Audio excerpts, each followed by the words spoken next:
It's a great pleasure to Écoutez, be j'ai here. vraiment plaisir à être ici parmi vous. Humans are definitely social. Les êtres humains sont des And êtres so sociaux, are many other mammals. de même que d'autres However, when we think of other êtres. animals, Mais lorsque nous we pensons à tend certains to animaux en think of général, on a aggregations tendance à of penser à animals des like this. agrégations, Am I des too loud? agrégats I'm d'animaux. hearing Est-ce que vous m'entendez bien? Est-ce que ce n'est pas reverberation. trop fort, demande l'orateur? Le son semble un peu fort.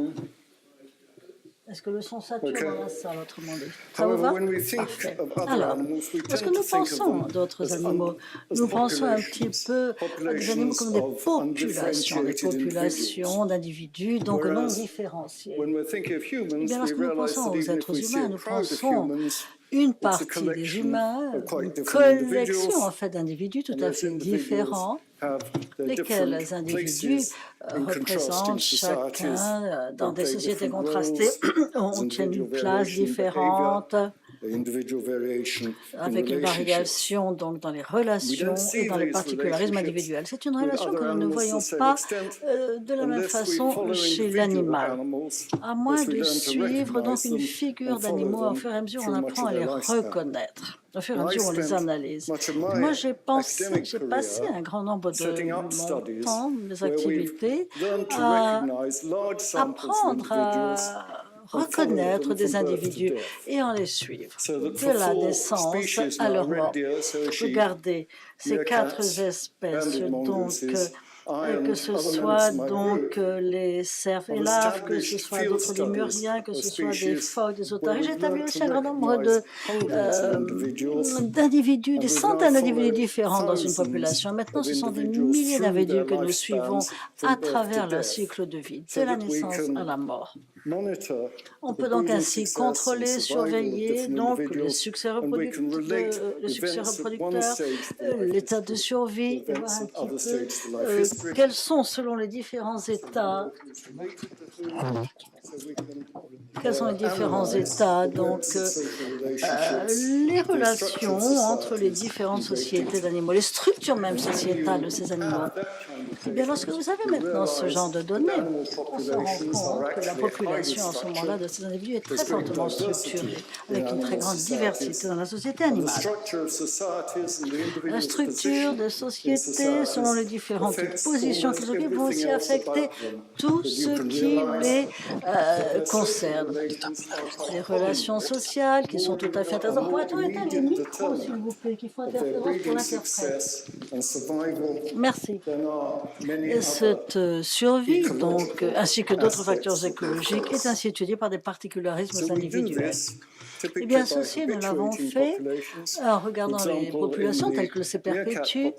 Par exemple, dans la population des suricates, regardez ici, dans le Kalahari, c'est à la frontière entre le Botswana et l'Afrique du Sud, là où à l'origine nous avions donc formé les suricates, je dis bien les former à nous tolérer, à marcher entre nous. Chaque groupe de suricates, ils sont des rongeurs, n'est-ce pas? Donc, ils s'adaptent un petit peu comme les mangoustes. Donc, chaque groupe de suricates couvre 10, 15 km². Donc, c'est un petit peu comme un troupeau sauvage ou non, qui va ainsi se déplacer. C'est une société évolutive, mouvante, je pourrais même dire, sur l'ensemble du territoire qu'il recouvre. En fonction du temps, nous avons donc regardé différents groupes de suricates. Nous avons travaillé sur des conglomérats, je dirais jusqu'à des centaines et des centaines d'individus.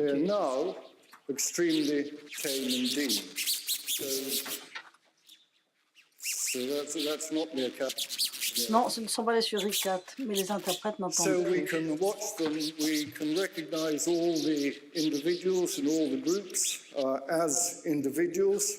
Les individus étant, désolé, alors les individus étant faisant partie dans des groupes, nous leur avons mis donc des petits transpondeurs sous la peau. Nous avons ainsi donc leur identité, nous pouvons les identifier, sinon ce n'est pas facile de le faire facilement. On peut rassembler le type de données que nous souhaitons rassembler. On enregistre donc les appels de chaque individu à des portées différentes. Enfin, nous avons vraiment des traces des individus par cette petits transpondeurs. Nous les surveillons, nous les enregistrons sur une base hebdomadaire. Ensuite, nous les peignons avec une sorte de petit colorant de cheveux, donc un petit peu comme les colorants de cheveux des dames, pour les identifier par groupe. Et puis maintenant, nous connaissons à peu près le rôle qu'ils jouent, leurs problèmes. Et donc, chaque fois qu'ils ont l'habitude de nous voir avec eux, eh bien, les autres adultes sont beaucoup moins préoccupés qu'auparavant. Lorsque nous prenons leurs tout petits, les restes des adultes viennent s'ajouter à ce conglomérat qui nous fait confiance. Ils n'ont plus tellement peur qu'auparavant. Ils tolèrent notre présence. Et notamment, nous avons formé à chacun, par exemple, regardez, à monter sur des balances électroniques, soit à partir, vous savez, d'un petit peu d'eau, un petit peu comme une petite mangeoire, ou bien avec des petits bouts d'œufs durs, ils adorent ça, les œufs durs. Enfin, chaque membre, le matin, revient à midi, nous mesurons donc leur provenance, leur origine, le soir aussi. Nous avons ainsi tous les détails de la journée, des mesures, pour regarder un petit peu quels sont ces succès reproducteurs, entre autres, mais d'autres aussi. Et chaque individu est à peu près enregistré 3 fois par semaine au cours de l'ensemble de leur vie. C'est pour ça que je vous disais qu'ils ont l'habitude de nous, ils se sont habitués. Et regardez, lorsqu'ils voient un de ces gardes, que l'on voit beaucoup dans ces régions, eh bien, ils savent très bien qu'ils peuvent s'en approcher sans danger. Ce sont des informations que l'on apparie avec des données de veille et d'acquisition, c'est-à-dire que chaque individu dans la population est génotypé, nous pouvons les profiler, car par ce génotype, on arrive ainsi à avoir un pédigré multigénérationnel. Voilà, c'est exactement le type de schéma que ça représente pour un certain nombre d'individus. Et on arrive par ces pédigrés à savoir un petit peu comment les groupes sont liés les uns aux autres et aux autres membres des différents groupes. J'aimerais vous présenter 4 choses dans cette présentation. D'abord, vous présenter d'abord un peu la diversité des sociétés mammifères. J'aimerais vous parler un petit peu de l'évolution des sociétés mammifères pour parler des conséquences des contrastes dans les organisations sociales des animaux, en général, mais de façon plus physiologique aussi. Puis j'en terminerai en se demandant qu'est-ce que tout ceci peut au bout du compte nous dire sur les origines des sociétés humaines. Voilà mon propos. Donc d'abord une introduction très rapide sur cette diversité des sociétés mammifères. Certains mammifères vivent entre, par exemple, ici, ces écureuils vivent sur différents territoires, alors que d'autres sont beaucoup plus philopâtres, par exemple. Donc, ceux-ci occupent plusieurs territoires et se rassemblent après. Il y a d'autres cités, c'est une autre chose. Les sociétés, s'accouplent, vivent l'un avec l'autre, sont donc monogames. Certains oiseaux, certains primates, 2 individus s'accouplent donc pour la vie et restent ensemble, même s'il y a bien sûr une reproduction à l'extérieur du couple. En contraste avec les oiseaux, il y a d'autres mammifères avec un mâle qui va défendre tout un groupe de femelles. Et la plupart de ces mammifères, enfin la majorité, devrais-je dire, de ces mammifères, alors, ce sont donc des femelles qui sont philopatriques dans ces groupes polygyniques. Et donc, elles sont toutes liées les unes aux autres et le mâle les défend. Eh bien, c'est le cas, par exemple, chez certains singes, noirs et blancs, c'est aussi celui des cervelas. Ils vivent donc dans le même groupe le long de la vie. Et puis, le mâle vient les défendre. Le mâle défend donc plusieurs femelles et vous avez bien sûr certains mâles qui attendent pour pénétrer dans ce groupe. Pour une petite minorité des cas, au lieu d'avoir des femelles instead of females being philopathic, donc in the horses and philopâtres. the gorillas and a number of Les bats, gorilles, un females certain nombre de dispersed chauves-souris adolescents, aussi, mais and d'autres what you get animaux. are Vous groups avez of donc les femelles qui unrelated se females with a dispersent, et ce resident sont des male. femelles qui n'ont And pas again, you get de lien entre elles avec who don't manage un to mâle plus hold résident, different groups.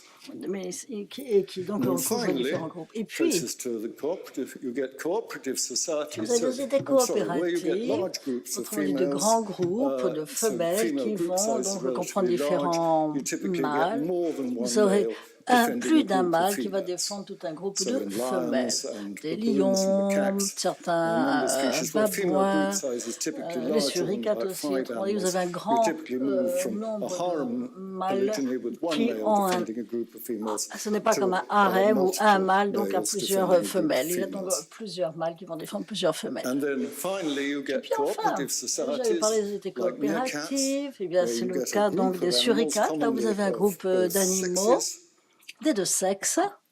and one dominant female Une monopolizes femelle reproduction. dominante va And the monopoliser en subordinates, quelque sorte instead la of breeding, reproduction. Et puis les act as subordonnés helpers for the dominant female. aident un petit peu Most of these are la monogamous, femelle so you have dominante. one Ce sont female donc les assistants de with cette one femelle breeding male, dominante, and then un a pile mâle of donc qui sont les non-breeding reproducteurs, males and females les who autres help them. mâles et d'autres femelles sont reproducteurs ou Meerkats non are reproducteurs. one of the most Ces complicated suricates représentent species that live l'une in des this espèces les way. plus The other complexes de cette contender société. for the role of most Et les autres cooperative participants mammal à is ces this, mammifères which is the coopératifs, most beautiful of all mammals. c'est They donc are ce naked mole mammifère rats, donc which live in the magnifique Horn of Africa. qui est There are other le rateau species pnu. of Ce rateau pnu qui vit aussi dans la cooperative corne mole donc rat that d'Afrique, live in the Kalahari, like the dans Nile mole la rat. région du Kalahari où j'étais, And le these rateau are pnu. a mammalian equivalent Il s'agit of ici d'un termites. équivalent mammifère The des female termites. lives in the Les femelles breeding vivent female donc is dans bigger than other des group members, terriers, elles lives sont in a beaucoup plus central grandes. burrow where she's provisioned by all Elles other sont donc members approvisionnées who par d'autres maintain a membres dans ce big network terrier of et tunnels maintiennent un to get access réseau to the de tubers, the desert plants that they feed. tunnels afin So d'avoir you accès have, in donc some à cases, la colonies of nourriture. up to Ils 300 peuvent coloniser individuals jusqu'à with one breeding female, trois typically mâles mated donc with one différents, breeding male, trois and reproducteurs everyone pour else une helps femelle raise their young. reproductrice, And qui est these are plus grande. basically similar. Voici donc des They're éléments tout à fait quantitatively semblables. different, Et là, qualitatively ce sont similar de to bonnes social qualités différentes insect des societies, sociétés which have donc gone one beyond eusociales. this, where because Alors, j'en parle parce of the que relatively small size ce of sont individuals, des they individus can de achieve very petite large taille, colonies of avec des colonies thousands très or tens of fortes. thousands Ça or peut être des hundreds of milliers, thousands, pourquoi pas des with 10 000, one 100 000 breeding donc female parfois, who donc avec typically une has mated femelle for life reproductrice and is storing accouplée sperm donc from à one vie, et puis le sperme breeding est ainsi male. stocké à partir d'un So seul that mâle the reproducteur. cooperative mammals are on the Et way ici, ce sont to des new mammifères social insects. coopératifs donc qui sont la voie vers ces sociétés donc d'insectes. And I want to say something Alors about maintenant, the j'aimerais peut-être vous evolution parler de l'évolution of des sociétés, mammalian societies. sociétés bien sûr mammifères. We tend to think of evolution as operating through the effects of natural events. Nous on pensons survival. donc que l'évolution se produit à partir d'effets naturels agissant sur la survie. Il y a des individus qui vont être appelés à survivre et d'autres non. Tout ceci est lié à des événements qui se produisent, la peste, la guerre, les épidémies, etc. Ces événements venant générer des pressions qui sont exercées sur les individus et qui vont décider de leur survie ou non. Mais la variabilité du succès reproductif demeure le moteur principal de l'évolution et la fitness de la sélection naturelle ressemble un petit peu au niveau de la société, au succès reproductif que l'on observe chez un individu. On peut calculer ceci en termes donc de descendance. Et donc, nos études nous permettent d'étudier le succès reproductif, d'une part chez les animaux et également chez les êtres humains. Le succès reproductif des individus va se trouver affecté affectés par l'accès qu'ils peuvent avoir à leurs ressources et bien évidemment par leur environnement social. Lorsqu'on parle de l'évolution des sociétés de mammifères, il faut avoir conscience que les femelles peuvent être limitées dans leur capacité reproductrice par leur accès aux ressources environnementales. Et si elles ont un accès possible à un environnement positif, elles vont pouvoir être de bonnes reproductrices. Et donc, les femelles vont se répartir sur un territoire en fonction des ressources, des ressources disponibles sur un territoire qui va leur devenir amène.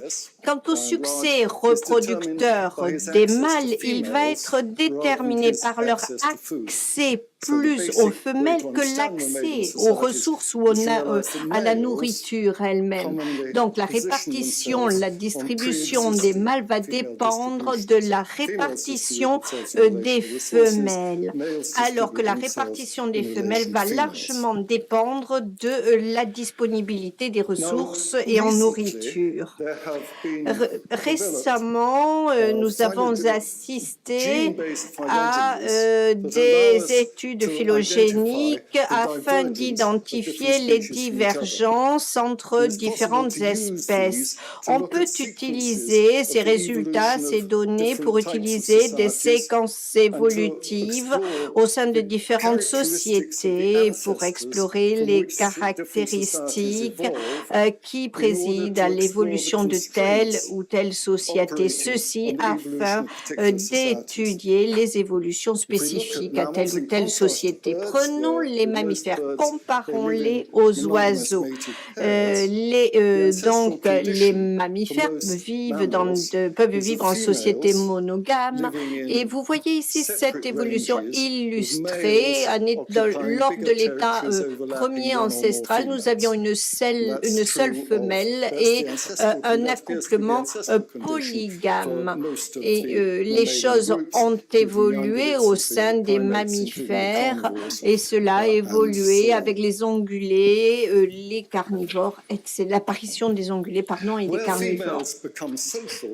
Lorsque les femelles se socialisent, lorsqu'elles vivent selon une densité de population élevée et lorsque les ressources sont abondantes, on a l'apparition de la polygénie avec la défense par un mâle d'un grand groupe de femelles. Si l'on est dans un cas de polypatrie, c'est l'inverse qui va se produire.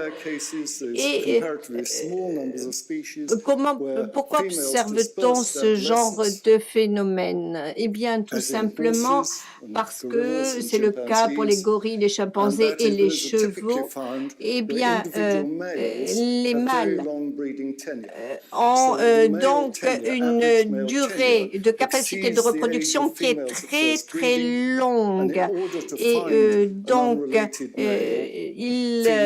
on va avoir des groupes très stables de femelles qui n'auront aucune relation entre elles, qui vont être défendues par des mâles qui vont rester longtemps en leur présence. Pas mal d'équidés, les chauves-souris répondent à ce concept en fait. Et ceci force les femelles à se disperser pour avoir des contacts avec des partenaires avec lesquels au départ elles n'avaient pas de relation.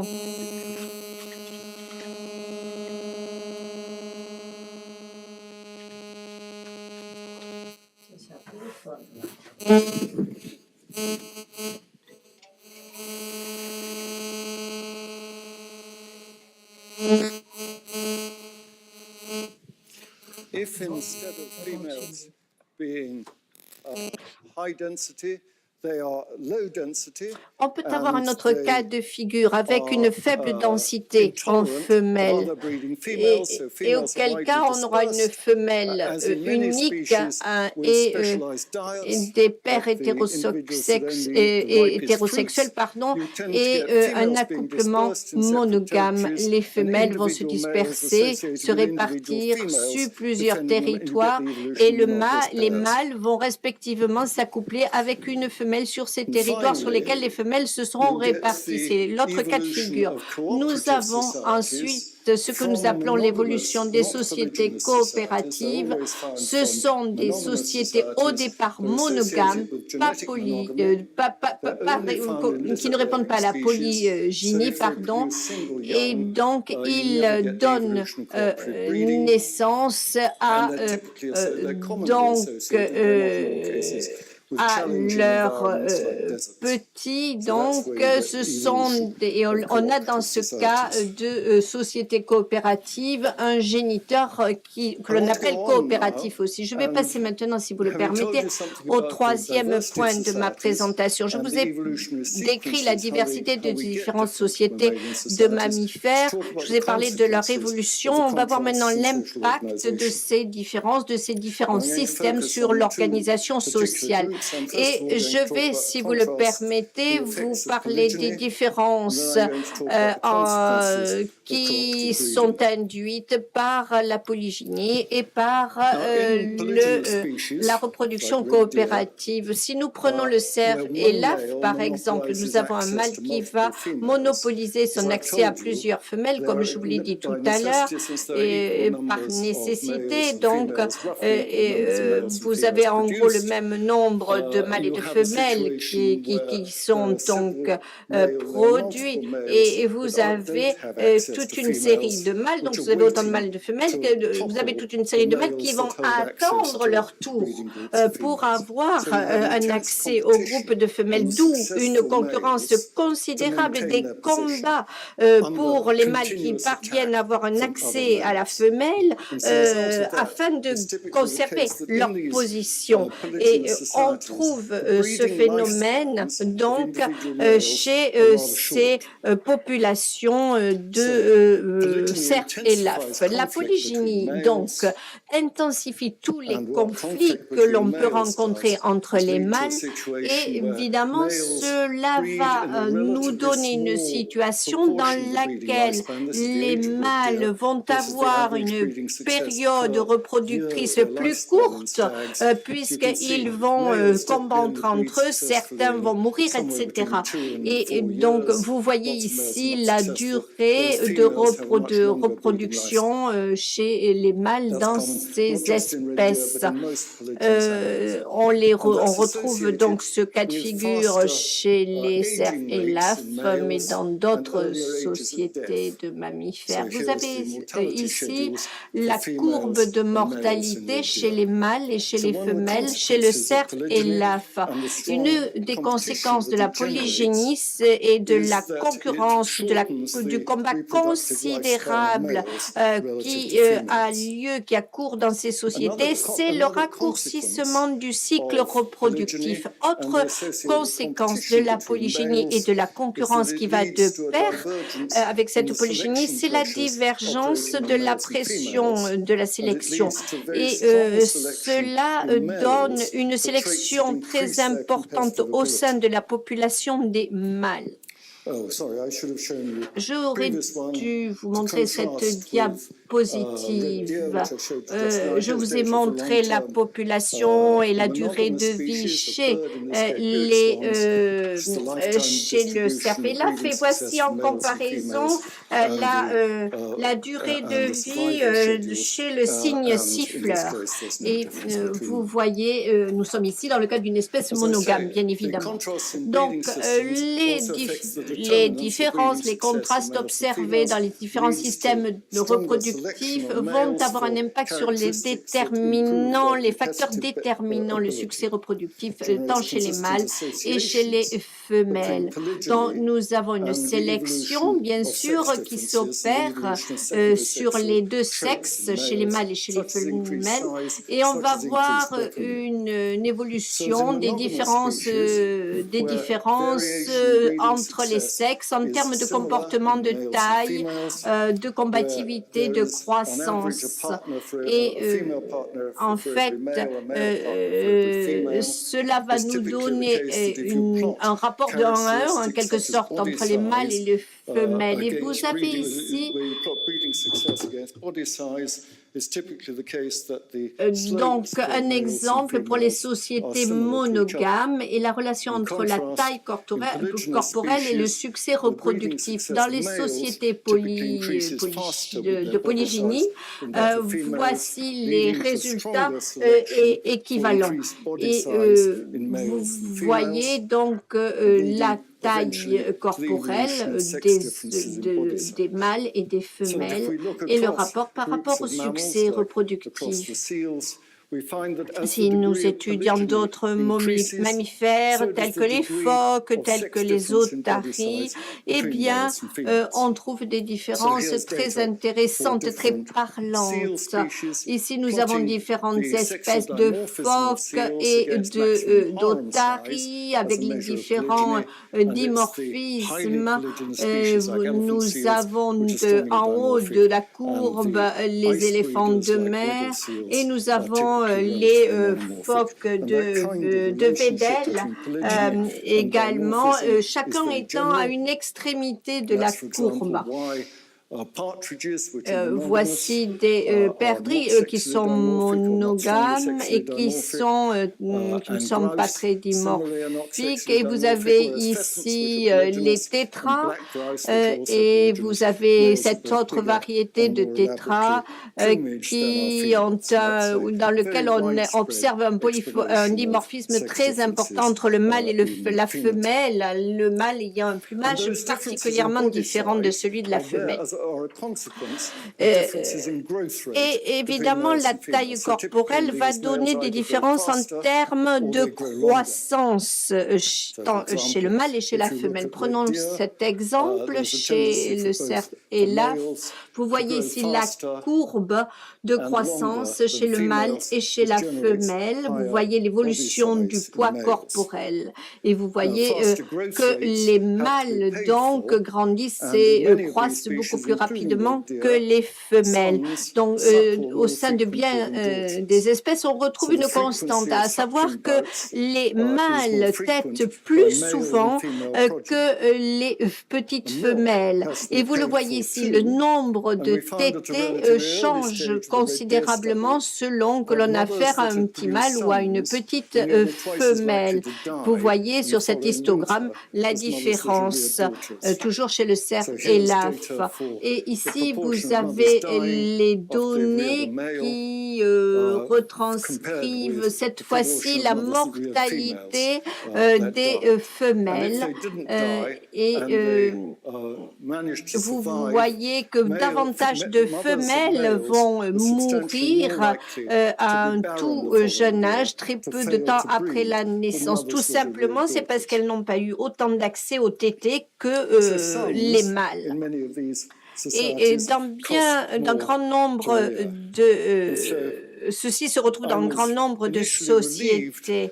Et lorsque mon épouse a eu une fille, je me suis un peu moins inquiétée que lorsqu'elle a eu un garçon par rapport à son état de santé, bien évidemment, puisqu'il est plus facile de nourrir apparemment et d'élever un garçon qu'une fille. Je parle ici en tant que biologiste qui étudie le nombre de tétés par jour et par nuit, puisqu'apparemment un petit garçon va téter plus qu'une petite fille. Ici, vous avez la différence entre Ambre et Peter, entre Ambre et Pierre. Et vous voyez ces données. Et vous voyez que le nombre de tétés de Peter a créé quelques problèmes jusqu'à ce que nous l'enfermions, entre guillemets, dans une chambre un petit peu plus éloignée de la nôtre pour avoir la paix pendant la nuit. Et donc,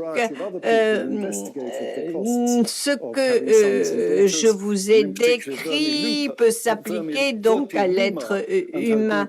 Et des chercheurs de l'université de Sheffield ont montré que dans la population finnoise au XIXe siècle, eh bien, plus les femmes avaient de garçons et plus leur durée de vie se trouvait affectée et en était réduite.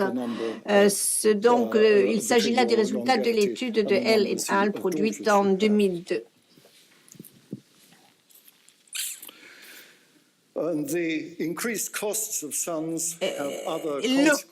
Le coût et l'impact financier des petits garçons est considérable dans la société mammifère, comme je vous l'ai expliqué, chez le cerf et l'œuf. Et donc, si l'on regarde de plus près le succès reproductif de la descendance chez ces espèces, on s'aperçoit que seules les mères dominantes parviennent à donc donner bas à des garçons, des petits, qui, eux, vont réussir à se reproduire. Et vous avez sur cette courbe ce rapport qui est clairement indiqué. Désolé, dit l'orateur, par rapport aux diapositives. Comme vous le voyez donc sur cette diapositive, vous voyez le succès reproductif. Si vous êtes une mère dominante, eh bien, votre fils ou votre progéniture devrait avoir un succès reproductif considérable. C'est ce que nous disent ces résultats. Donc, ainsi indiqué. Donc, à partir de ce type de résultats et de graphiques, on peut dire que si vous êtes dans la moyenne, vos garçons, les petits mâles, si vous parlez des animaux, vont avoir un petit peu plus de succès que vos filles. Et suivant où vous vous situez sur la courbe, ça peut être le contraire. Et donc, sur cette diapositive, vous voyez que les femelles dominantes produisent plus de mâles que de femelles.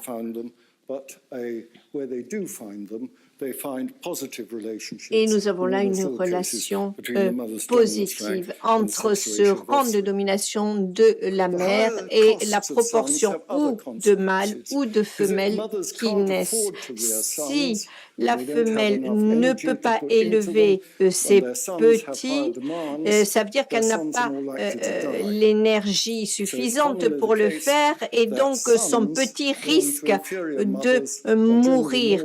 Et donc, les petits qui naissent de femelles qui ne sont pas dominantes et qui sont plus faibles ont plus de risques de mourir à un âge précoce. Donc,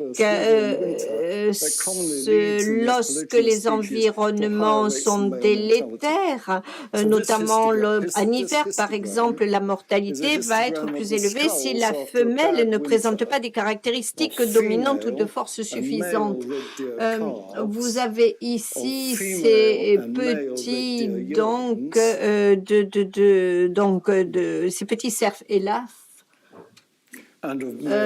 qui sont atteints d'une mortalité très importante et on s'aperçoit que les mâles souffrent davantage de la mortalité lorsqu'il y a pénurie de nourriture et de ressources et que les femelles qui ont exactement le même âge, tout simplement parce que les mâles ont tendance à croître plus vite et ils souffrent donc plus vite du manque de la pénurie de nourriture.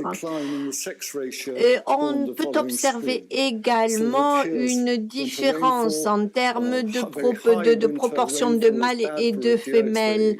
Lorsque la pluviométrie est très importante, vous allez avoir une réduction du nombre de mâles.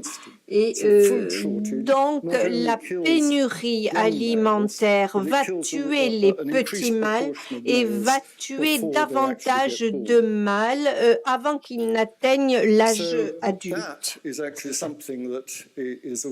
Il y a quelque chose qui est tout à fait important pour la gestion des populations.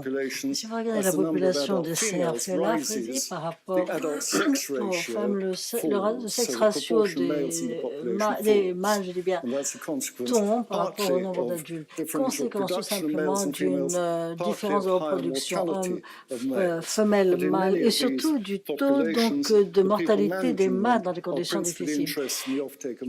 Et puis peut-être aussi que l'on regardait auparavant beaucoup plus les mâles, donc on regardait surtout ce que l'on pouvait tirer en différents avantages en tant qu'être humain. On pouvait tirer donc de la reproduction des mâles plutôt que des femelles. Le nombre de mâles dans des groupes est tout aussi important.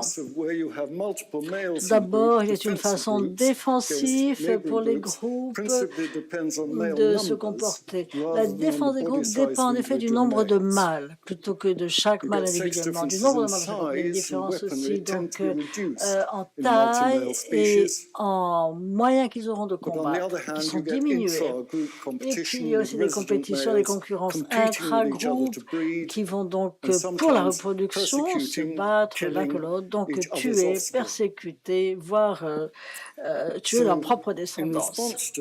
Eh bien, en réponse à ce fait, les femelles dans ce type d'espèce vont s'accoupler avec un grand nombre de mâles afin d'éviter une situation là où les mâles pourraient donc détecter une paternité. Je veux dire par là que les femelles, dans un grand nombre de ces espaces, ont des partenaires multiples et regardent les ornements, en quelque sorte, qui peuvent attirer les femelles et que les mâles portent. C'est peut-être l'inverse aussi. Donc, femelles à partenaires multiples, disais-je.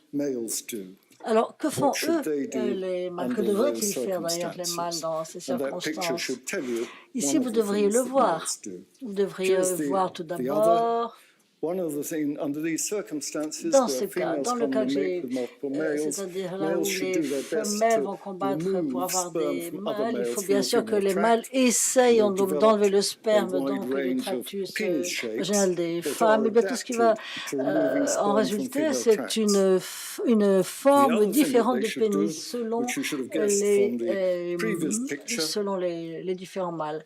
Autrement dit, il faut qu'il y ait d'abord une forte production de sperme, parce que lorsque les femelles vont s'accoupler avec un grand nombre de partenaires pour la reproduction, c'est un peu comme un ticket, on prend un ticket au cirque. Eh bien, pour gagner à la loterie ou ailleurs, il faut prendre beaucoup de tickets pour gagner un petit quelque chose. Donc les femmes prennent beaucoup de tickets pour avoir de grands éjaculats, pour avoir un grand nombre de sperme, donc par individu. C'est bien ce qui se passe. Regardez, c'est donc les sociétés multimâles, les espèces donc multimâles, les testicules sont tout à fait d'abord importants pour avoir davantage de sperme. Les gorilles, les chimpanzés. 1000 unités et les femelles à ce moment-là peuvent s'accoupler à plus d'un mâle. Voici les testicules des gorilles par rapport à ceux des chimpanzés, là où les femmes s'accouplent avec un partenaire multiple et peuvent à ce moment-là entrer en concurrence pour la taille donc corporelle.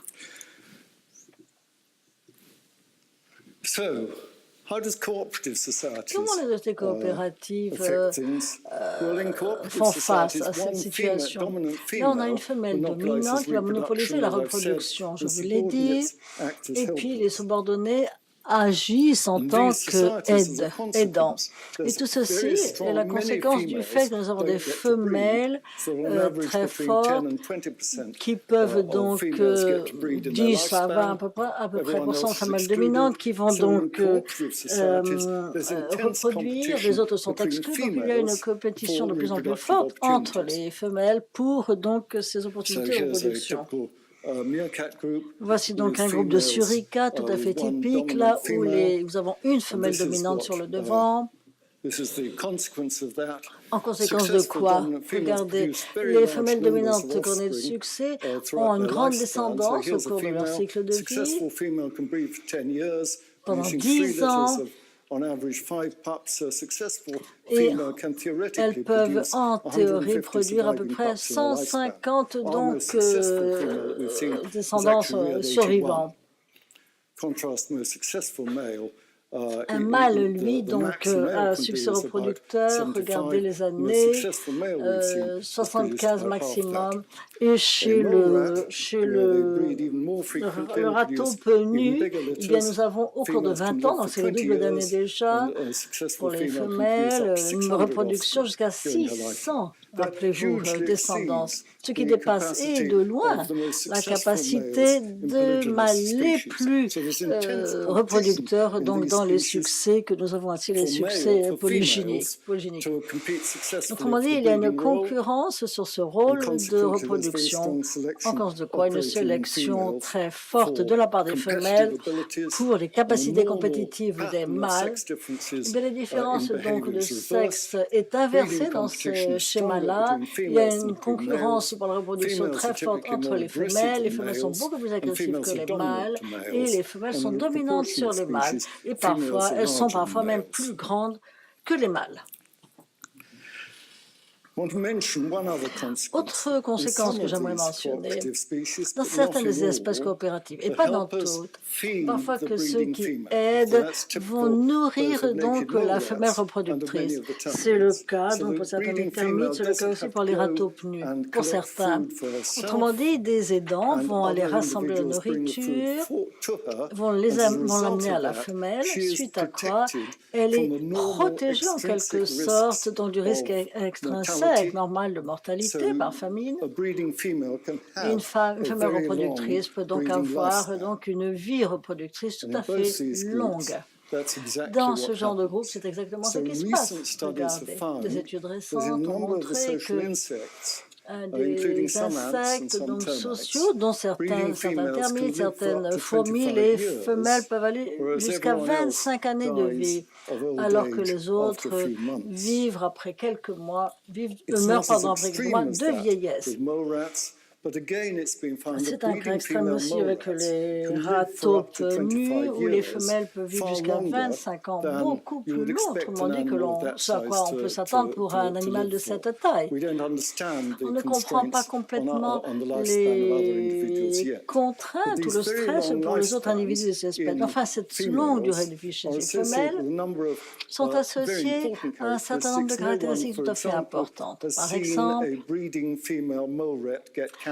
on n'a jamais vu un rataupes nu femelle reproductrice avoir un cancer. Je ne sais pas s'ils ont une adaptation spéciale, mais enfin, la fréquence donc d'effets délétères est minimisée chez ces... Nous n'avons plus de son tout à coup. Du tout, du tout. Du tout, du tout. Quelqu'un peut-il le signaler? Zéro son.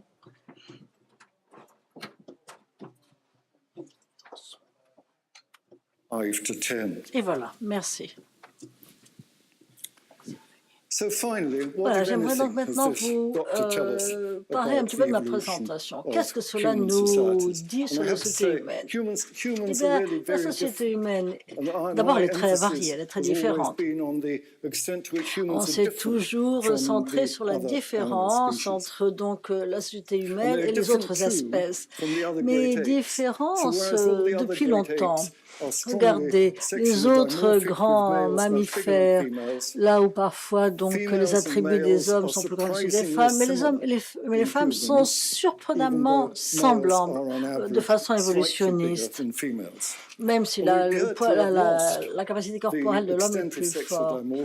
Alors le dimorphisme sexuel, en fonction du temps, a été regardé. Je reprends certains gorilles, je reprends des chimpanzés bonobos, regardez certains australopithèques.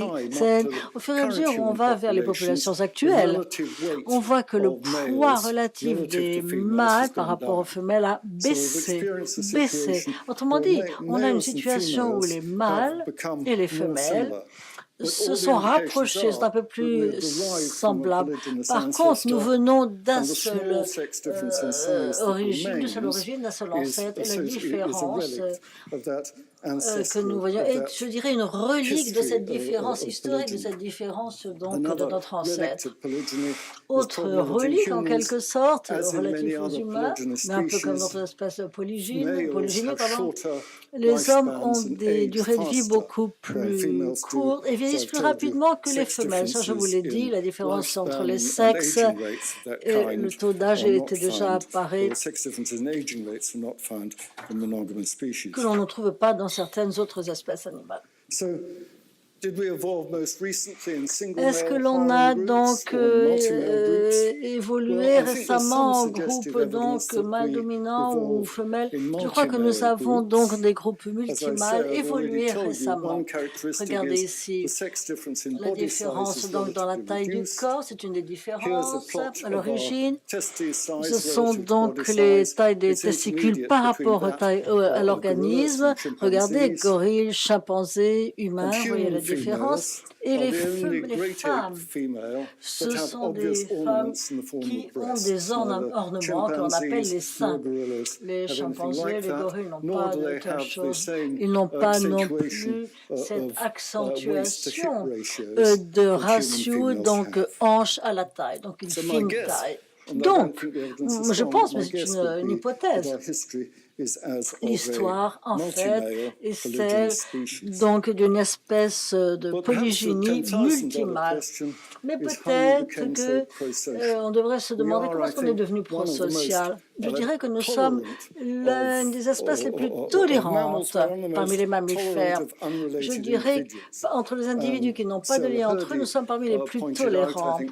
Hurley avait, je crois, souligné que si vous mettiez 300 chimpanzés dans un avion, vous les envoyiez de l'autre côté de l'Atlantique pendant 10 heures, eh bien, lorsque vous atterririez, certains seraient morts, d'autres, il leur manquerait je ne sais pas, un pénis, une oreille, qu'importe.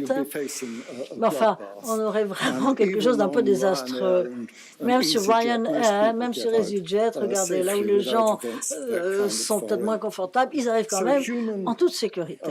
Qu'est-ce que cela veut dire? La prosocialité humaine, cette espèce de convivialité entre les individus, eh bien, est une différence très forte par rapport à d'autres sociétés, donc de mammifères. Mais est-ce que c'est ancien? Est-ce que c'est quelque chose qui provient donc d'un hominidé, d'une origine que nous avons gardée ou que nous avons développée autour de l'histoire? Moi, j'estime, et les preuves le suggèrent, il ne s'agit pas de quelque chose d'ancien, il ne s'agit pas de quelque chose d'historique, non. Je vous ai dit que nous sommes passés donc d'un ancêtre polygyne, donc avec une...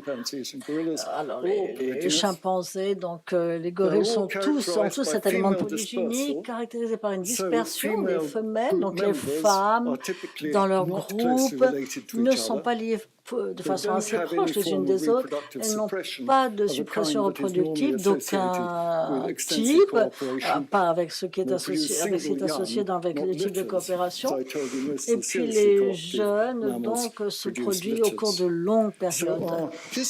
Notre histoire, autrement dit, nos ancêtres, montre que nous avons une manipulation habile, mais pas très coopérative. Nous venons d'un singe, peut-être pas comme un suricate qui vit de façon coopérative, manipulative plutôt que coopérative. Quelle serait notre façon de regarder ce problème? Comment est-ce qu'on a pu développer cette caractéristique humaine inhabituelle? Eh bien, Darwin y a pensé. On lui a dit que tout ceci venait du langage, notre capacité, ce que d'autres animaux n'ont peut-être pas, de s'accorder, de passer les contrats sociaux. Il a même suggéré que notre capacité linguistique nous permettait donc d'arriver à des contrats sociaux afin d'établir une situation là où nous coopérons de façon pleine et entière entre individus qui n'ont pas de lien entre eux. Moi, je pense que c'est quand même une explication convaincante. Et la plupart des performances, on va dire, des formes de coopération que nous avons suivies par des mécanismes sociaux nous ont permis donc de le voir.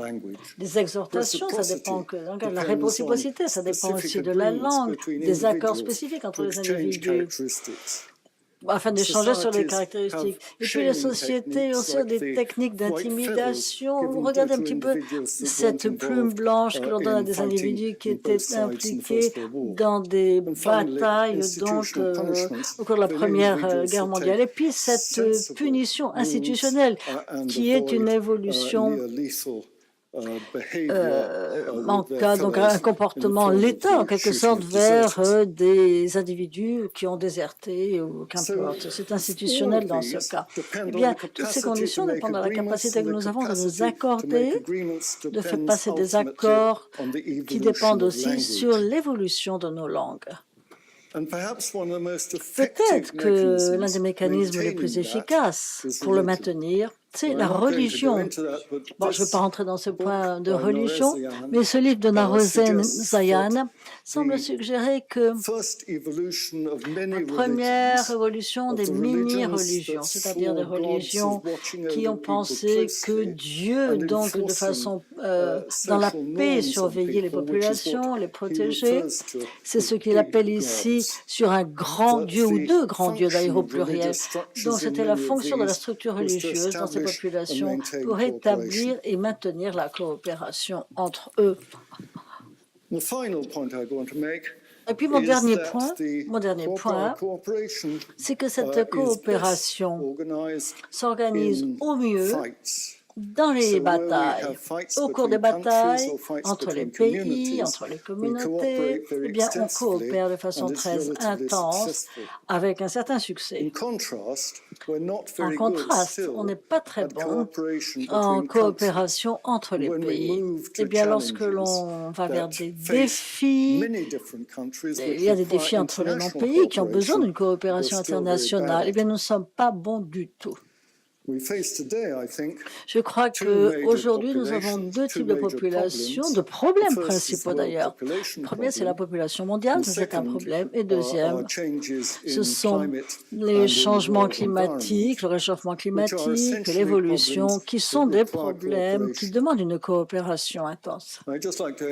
Eh bien, j'aimerais en terminer en soulignant qu'aucun animal ne pourra jamais résoudre ce type de problème. Les animaux vivront et mèneront ce problème à un point où ils seront résolus pour eux par la famine, par la guerre, par d'autres facteurs qui vont en quelque sorte abaisser la reproduction et donc empêcher la survie. Alors notre capacité à résoudre ces problèmes dépend, je crois, de notre différence par rapport à d'autres mammifères, dépend aussi au bout du compte de notre capacité à utiliser la communication humaine, le langage humain afin de régler tous ces problèmes. Pour me résumer, les animaux vivent dans des sociétés structurées, là où les femelles se distribuent par rapport aux ressources disponibles, les mâles entrent en concurrence pour avoir accès aux femelles et donc au succès aux producteurs. Le contraste dans les structures de la société peut affecter la sélection des pressions sur les mâles et sur les femelles, avec des différences donc sexuelles dans l'anatomie, la physiologie et le comportement. Et puis les hommes ont évolué donc d'ancêtres polygames et l'évolution de notre coopération extensive avec des personnes qui ne sont pas liées du tout, donc chez les mammifères, pourrait être associée à l'évolution du langage. Je vous remercie.